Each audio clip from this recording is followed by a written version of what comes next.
There are a lot of reasons why you might want to start a small farm or a homestead. We're going to explore those reasons as well as a few of the reasons why you may not want to start a small farm or a homestead. Hey, this is Justin Hitt with Prosperity Homestead. We share insights and ideas and concepts on how to start your small farm. And a lot of folks are dreaming about their small farm, whether it's going off grid and leaving the city behind, whether it's having a hunting cabin or a place to escape to in the woods, or moving full time onto a small farm where you're raising animals and growing your own food.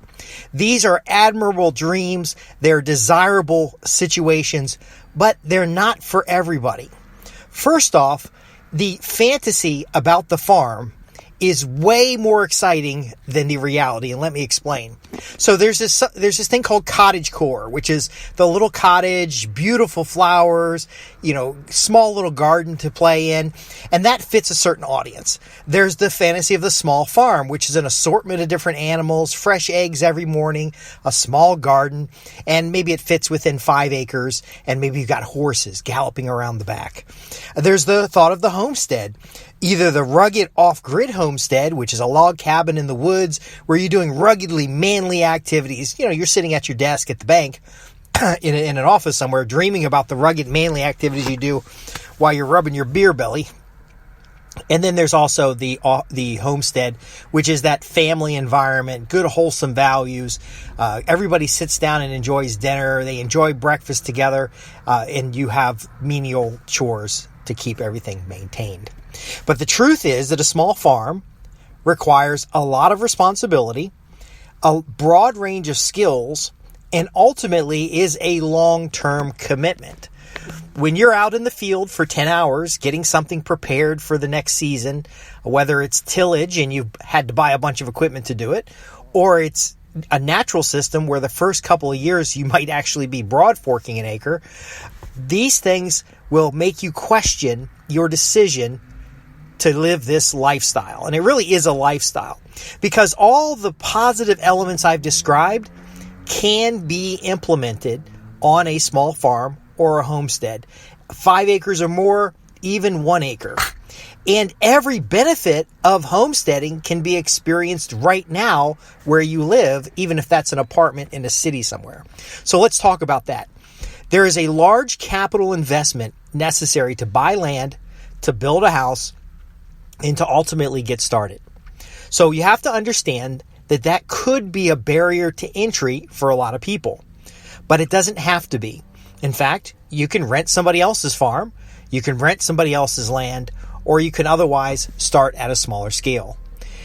Now, one of the things that we teach is different ways to either take over farms or to get into farming to try the experience. So, for example, volunteering at a local farm and learning the skills hands-on or even attending classes can help you decide what your homestead will look like.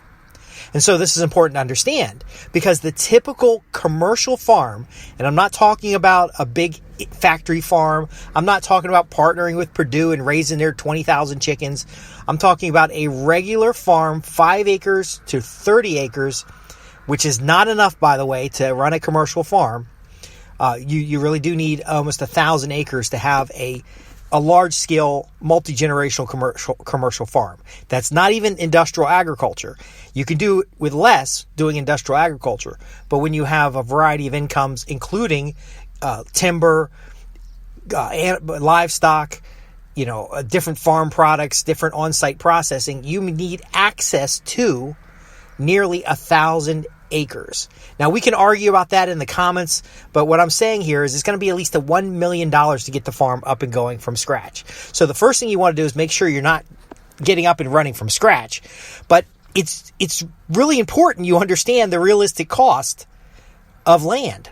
So there's 140 acres in my region for $724,000.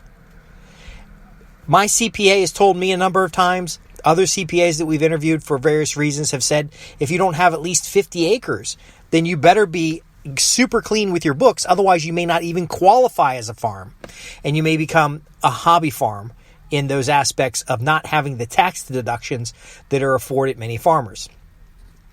And I'm not trying to kill your buzz, but I just want you to understand the reality of the situation, and then how do we mitigate that, because having a small farm or having a homestead is possible. More importantly, the lifestyle that comes with that dream is even more possible starting from where you are today. But acquiring the land, you could be $250,000 to $500,000. Acquiring basic equipment or buildings, and buildings are going to be the higher cost, could be $75 to $100 a square foot for just an empty barn. And then, of course, your equipment, if you're milking animals, you might have milking equipment, or you're doing it by hand, which has a cost to it. You have labor associated with it. Now, I know a lot of you folks say, well, hey, I'm going to do all the work. I'm going to get up every morning and milk the cow and feed the chickens and slop the pigs, and I'm going to do all that kind of stuff. Well, if that takes you 3 hours a day, and then you still got to go to your full-time job in order to afford the mortgage that's on your small farm or your homestead, then it's not that realistic. And you have to count in, what if you had to hire somebody, and how much would you have to pay to hire somebody? Now, again, I'm not trying to wreck up your dream. I'm trying to connect you with the reality that helps you with proper planning, and proper planning opens the door to make this happen. And a lot of people don't believe me, but raising $1 million for something that's worthwhile, and your dreams are worthwhile, is not as hard as you might think. Now, you might take a lifetime to do it, but how do we get into farming? How do we get into homesteading right now? So the first thing I want you to do is make a list of all the obstacles keeping you from homesteading, keeping you from this dream. I'm assuming you have a clearly defined dream. If you don't, you want to clearly define your dream, because nothing is harder to achieve than a plan that's not clear. So write down your dream and then list out the obstacles. Now, I've laid out some obstacles here that sound insurmountable. You needing $1 million, needing land, needing skills. All this stuff is not insurmountable, and it is entirely possible to obtain. The difference is, how do we obtain it in this lifetime than rather build something, suffer, and never really achieve the desirable elements? So you're going to list the obstacles. Then you're going to list all of the desirable elements of this homestead dream. Do you want to have time with your family? Do you want to be debt-free? Do you want to eat fresh foods? Today, folks, we have to understand that the industrial food system is poisoning people. And that's okay for them, because they're invested also into the pharmaceutical industry. And so if they feed you bad food, if they poison you with pesticides, if they poison you with herbicides, and sometimes the farmers aren't doing this on purpose. Sometimes they're forced into GMO crops that have not been tested or are being tested on humans as we go. Sometimes they're in awkward situations where they've got to produce a crop a certain way in order to meet federal regulations. But essentially, a small farm doesn't have to worry about those things. So you would be eating nutritious food prepared at home, grown within a mile of your house, and ultimately of the highest quality available. What are the other benefits of having a small farm or a homestead? Well, you'll have some personal freedoms. So at least that's what the desire is, to have the personal freedoms. But your list of those benefits and desires is the plan for what you're going to start achieving right now in the lifestyle. So there's no shame in living in a city apartment or downsizing to a smaller house and then starting your farming dream, not passively, but actively through other people. And here's what I mean by that. There are a number of high-value homesteading skill courses. There's conferences and events, and you can connect with other like-minded individuals in those groups. Now, there are also groups like rabbit growers associations, folks that raise goats. There's other organizations in your region, and between those two groups of people, you'll find others where you can partner together. Now, remember I said 1,000 acres. Well, that 1,000 acres is the ecosystem of your farm. Because when it comes to sustainability, and I'll bring on a guest to discuss this in more detail, but when it comes to sustainability, if your ecosystem doesn't have 1,000 acres, it'll be difficult to raise livestock. Now, what do I mean by that?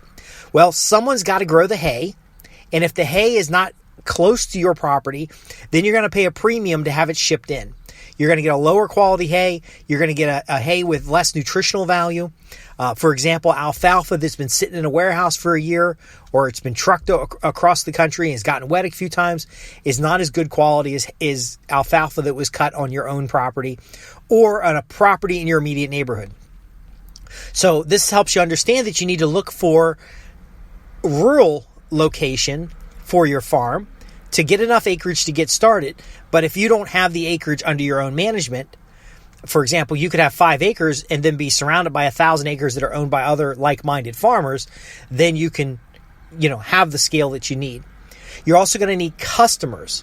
So if you don't have the acreage, you can bring the customers to the farmers who do have the acreage. So there's always an opportunity to partner with farmers, to support your local farmers market, to start interacting with these folks and finding out what opportunities are available. Now, I talked about enjoying this lifestyle where you're at. So if you live in an apartment right now and you don't have room to farm, you could start a little patio garden. You could start going to your farmer's market, and then many of the people at the farmer's market have classes. They have opportunities for experiential. You can go work on a local farm. You can learn how to make cheese. You can get some skills working with animals. You can do all this stuff without owning any of the land.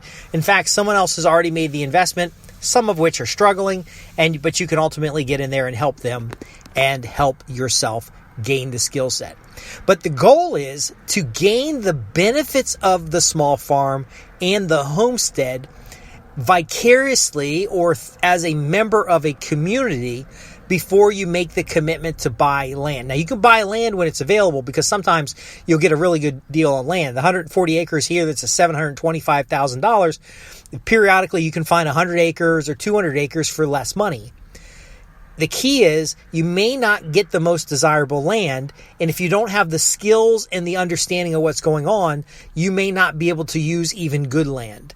So starting right now, doing this exercise of outlining your dream, outlining the obstacles that you perceive, outlining the benefits, and then starting to live those benefits, you'll be able to start crossing off those obstacles and highlighting those benefits that you're now incorporating in your day-to-day life.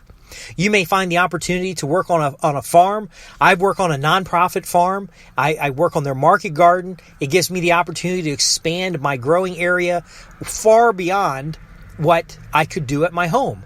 You guys may not know my story, but I got in a lot of trouble with the city about my landscaping and my larger than average garden and my agricultural activities in the city. And I found that was an obstacle. That was an obstacle to my homesteading dream. I had a house with almost an acre, and I was looking to have a small permaculture design demonstration center.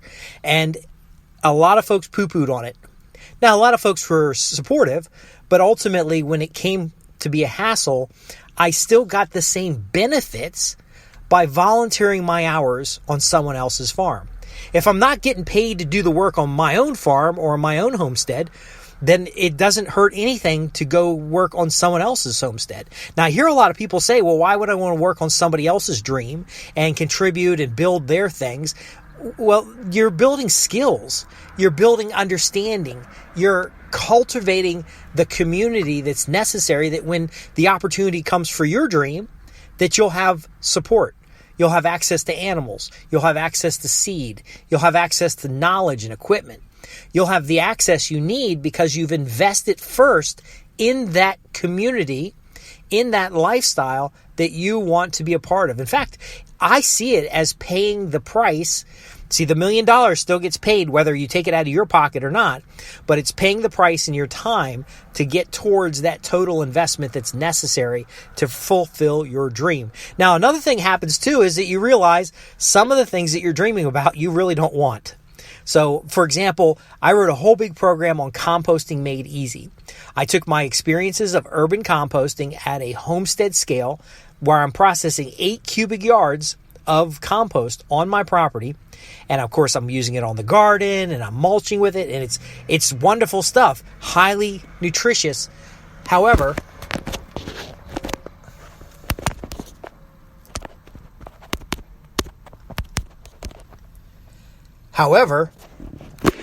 it was a lot of work. And I've discovered better ways to compost, better ways to get the materials that I need, better ways to manage your garden. And so that learning experience evolved my dream and enhanced my skills. So I'm recording this on my phone, and it just did some kind of weird screensaver thing on the phone. So I'm going to wrap this up here. The key to understand is that, yes, there are insurmountable obstacles when it comes to the dream of your small farm or homestead. It is way more than just watching videos on YouTube or listening to podcasts. However, starting today with the exercise that I outlined, and if you need help with this exercise, we can talk about it for your particular small farm, homestead, or an estate. And you can start getting the benefits of the lifestyle right now. And that lifestyle is more personal freedom, higher quality food, food security, physical security, confidence to know that you can do things for yourself. It's recreational time. It's memories with families, experiences that cannot be purchased. But ultimately, it is an investment. And now's the time to start that investment. Follow the exercise I shared here. Listen to this again. And I look forward to hearing about your successes. I'm Justin Hitt with Prosperity Homestead, and you can ask your questions at www.prosperityhomestead.org. Simply go to the contact page and ask your questions. I love to hear from you. We help people make their dreams possible in this lifetime with the resources you have right now to produce a organic or a holistic small farm or homestead. Thanks for listening, and thanks for being a part of this podcast.